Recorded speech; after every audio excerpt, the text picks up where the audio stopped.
For a priest, love is everything. Not love of self, but love of God, love of neighbor. If a priest loves his flock, he will sacrifice himself to save them from the eternal fires of hell. Here Pope John Paul II walks to a statue located on the site of a holm oak upon which the Virgin Mary stood on July 13, 1917. Lucy said, "From here Mary opened her hands, and the light from them seemed to penetrate the earth, and we saw a sea of fire." In Fatima, the Virgin Mary showed the three visionaries a vision of hell.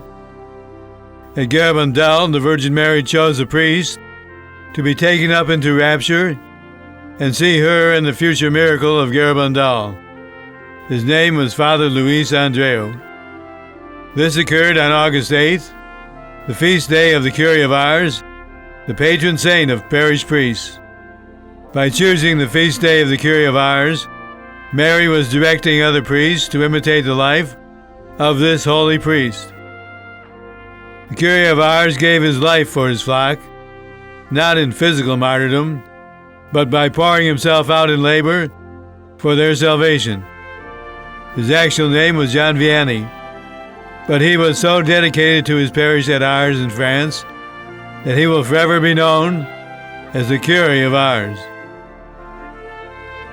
Here is the ancient church at Ars.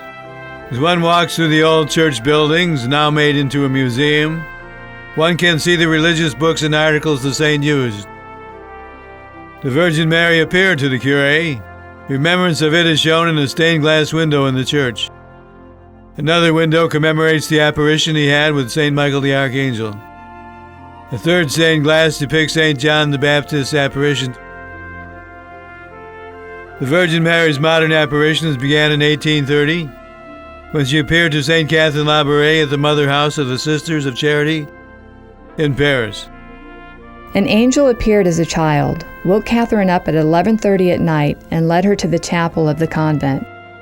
There she knelt, leaning on Mary's lap for 2 hours. Mary told her, "Come to the foot of the altar. Their graces will be shed upon all, great and small, who ask for them. Graces will especially be shed on those who ask for them." Thus the Queen of Heaven began her modern apparitions by nocturnal adoration before the Blessed Sacrament. It has been asked why the Virgin Mary appeared so often at night at Garabandal. Night is the time when many sins are committed. It was the time that Christ chose to pray so often. When he first came to Ars, the Cure got up in the middle of the night and knelt praying before the Blessed Sacrament until early morning. As his nighttime prayers and penances brought graces for his flock, penitents came by the tens of thousands to confess their sins and return to the church. He heard the confessions of women in this confessional. He listened to the confessions of men in the sacristy on this chair. The sinners came for help to the man of God. The Cure began at 1 o'clock in the morning to hear confessions 16 hours a day. In 1846, Mary appeared at La Salette in France, close to the Cure's parish. She spoke about keeping the Lord's Day holy. She spoke against blaspheming God's name. "I have appointed you 6 days for working. The 7th I have reserved for myself, and no one will give it to me. This is what causes my son's arm to be crushing.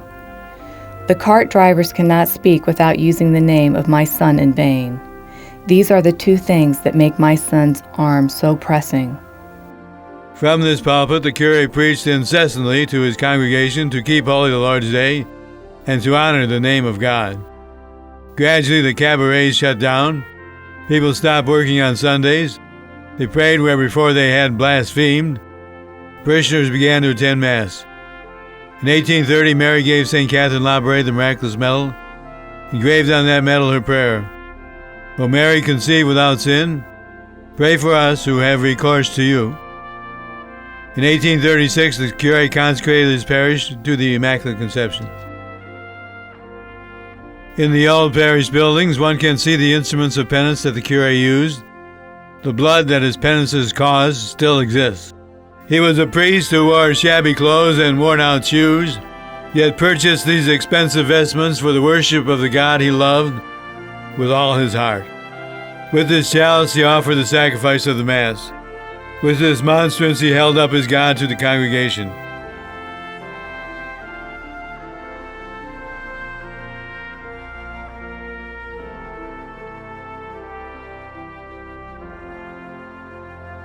A flour bin still remains which filled miraculously when there was not enough bread for the school and the convent. The saint himself lived on a diet of boiled potatoes. He was devoted to Mary and her rosary. Lucifer attacked the curé while he slept, trying to exhaust him with loud noises, shaking the parish buildings like a train was going through them. Once the devil even set the saint's bed on fire. In this chapel is preserved the curé's incorrupt heart. It is fitting that this sculpture shows him on his knees praying for sinners, so much a characteristic of his life. Sculpture portrays a saint with a stole for confession, which he wore 16 to 18 hours a day, saving sinners from the fires of hell.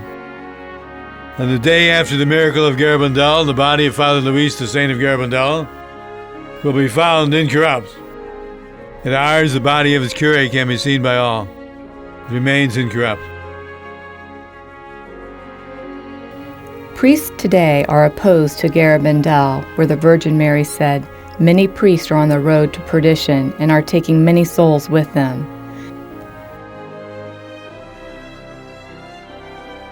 The curé led his parishioners on a different road.